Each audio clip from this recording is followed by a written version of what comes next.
everyone. Welcome back to my storytelling YouTube channel. My name is Melissa Taylor. Don't forget to subscribe. Thank you for watching. My story time is true. It's a true story and it's real people. The name of the story today is Twisted Twins. The murder of Nikki Whitehead. Mm, mm, mm. Nikki was born in prison. Her mother was in jail for drug possession. So her great-grandmother, Delta Fraser, raised her. Nikki was also into drugs, sex, partying, and boys. By the age of 17, she was pregnant with twins, which she named them Jasmine and Tasman. Their nickname is Taz and Jazz, which throughout this video, I'll address the twins with their nickname, Jazz and Taz. For 12 years of twins' life, they were living with Nikki's great-grandmother and grandmother, Delta Fraser. The twins spent most of their time being raised. They were in music lessons, Girl Scout, ballet, tennis. They was good twins. Their mother, Nikki, were in and out of their lives as she pleased. She also moved to Conyers, Georgia with her boyfriend. When the twins turned 13 years old, Nikki demanded that they move to Conyers, Georgia with her and her boyfriend. Nikki wanted to play a bigger part in her twins' life. She didn't want them to go down the same path as her. Twins did not want to live with their unstable mother. But they ended up moving 20 miles away from the great-grandmother who raised them, Delta Fraser. So they lived with their mother and her boyfriend in Conyers, Georgia. The years to follow, there were turbulence, not good whatsoever, for Nikki and her girls. Basically, the twins looked at their mother as a joke. Everything out of her mother mouth and actions was hypocritical. When you are doing it all, what you tell us not to do, you do. Nikki would tell the girls not to do drugs, not to party, but then Nikki would go and do it. That's why they thought what she was saying was a joke. But Nikki was the mother. Nikki was convinced that her twins were doing drugs, partying,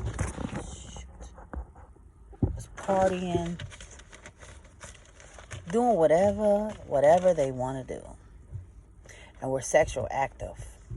They was wild twins. By the age of 16.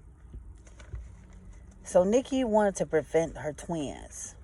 Nikki ran from the same storyline that she did at 17. Remember, Nikki got pregnant at 17. She wanted to stop them. The twins were 16. They looked at their mama like, forget you, ma. Fuck you, ma. I don't care. We're going to do what we want. The twins wanted to run the house. They wanted more power. They wanted more control over their lives, over their mama life. This was a broken home. Nikki made severe calls to 911 prior to her murder in regard to her twins. June of 2008, Nikki called 911. Officer arrived at the White House home. The twins explained the incidents, saying their mother being abusive, and they were defending themselves. These officers that showed up remember that the twins looked very innocent, sweet, but there was a look in Nikki's eyes, their mother eyes, feel like she was terrified of the twins.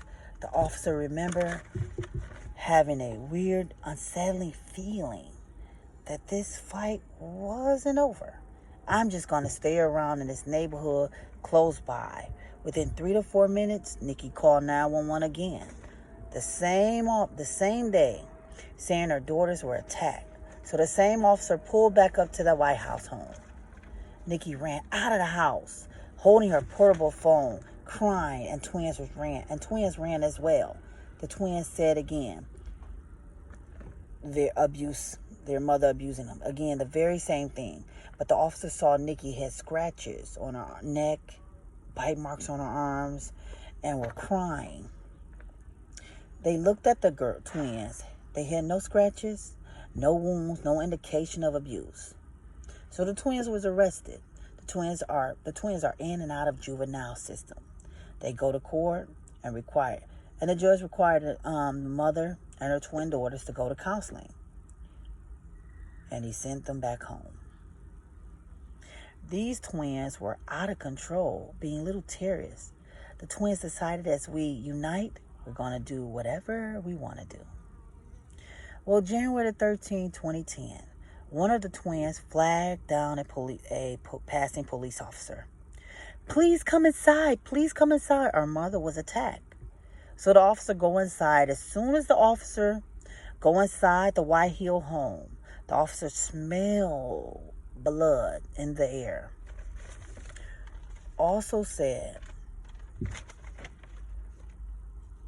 He also said it was one of the bloodiest crime scenes they have ever witnessed while being on the job.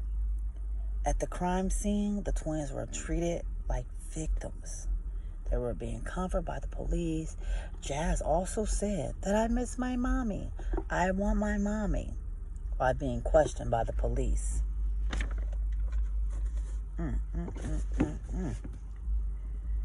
Jazz said that they found a trail of blood from the living room to the master bedroom to the bathroom. It looked like someone dragged her mother, just like it is on TV. But they were describing the crime scene as if it's an unknown suspect has committed the murder, while they actually did it. Now, in fact, Nikki was dragged. There was a trail of blood that went from the living room to the master bedroom to the master bathroom, which was what they actually saw. So that's what happened. Nikki was found submerged in her bathtub. She was stabbed over 80 times with a kitchen knife, and her spinal cord was nearly severed. The more questions cops started asking the twins, the more suspicious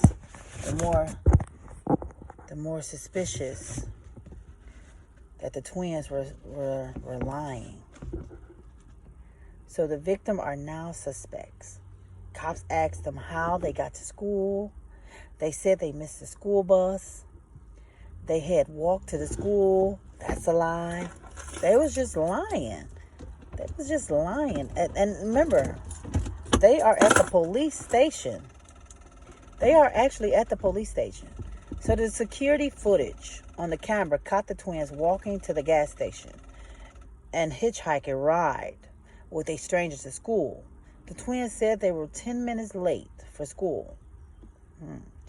Another lie. Once again, they at the police station. The camera showed they showed up sometime in the afternoon, midday. The cops asked the twins, "Are you still wearing the same clothes you wore to school this morning?" The twins said yes. That's another lie. But later at the crime scene, they found the twin bloody clothes inside the washing machine. So the cops saw cleaning supplies, as if someone was trying to clean up the house, cleaning the crime scene. Twins were put into the cop's car and taken to the police station. When the twins arrived at the police station, they were wearing gloves. Who wear gloves in Conyers, Georgia? The officers say, take off your gloves. And they have scratches and bite marks all over their arms and hands. The twins said, at a previous fight, we had each other. We did it. You know, they was fighting previously, so they bite each other, I guess. Now the cops don't believe them. The cops at this point don't believe a word these twins are saying. Have become suspect number one. Twins try to blame their mom boyfriend, which didn't plan out. These twins have the characteristic of murders, psychopath, and potential future serial killers. The cops did not have enough evidence, so the twins got released to their great-grandmother for 4 months. Imagine their great-grandmother getting the twins. She probably was scared out of her mind. And they lived for 4 months, normal life. Can you believe they had friends? They also went to the prom. They probably was thinking, we got away with murder. But the police, no. The police was testing the evidence they found, and they were building a case. They wanted to take these girls down. The cops found the journal in the Whitehead home at the crime scene, where the twins would write and communicate with each other. They would talk about they wanted to get rid of their mother, Nikki. Now the cops came to a conclusion. They were going to kill their mother. It was premeditated. It was planned out. They were killers. These twins were killers. There was a blood trail from outside the Whitehead home. The cops found the blood trail outside the Whitehead homes going into the neighbors. So the cops figured it out. And the neighbor came forward that Nikki left the house, escaped the house from the crime scene, and at some point from her twin daughter's attack, made it to the neighbor house, rang the doorbell, yelling, help, help, help. She tried to get help, so that means she was still alive. The neighbor told the police he was in a bed. He was in a bed, and he did hear the screaming, and his doorbell rang a lot. But he was in a bed. He was too tired. And then bothered to investigate. No. That's why you got to be nice to your neighbors. He could have saved Nikki's life, but he didn't. The twins, Jazz and Taz, dragged their mother back into the home, where they finished the crime, and they attacked her until she was dead. God bless Nikki's soul. May 2021.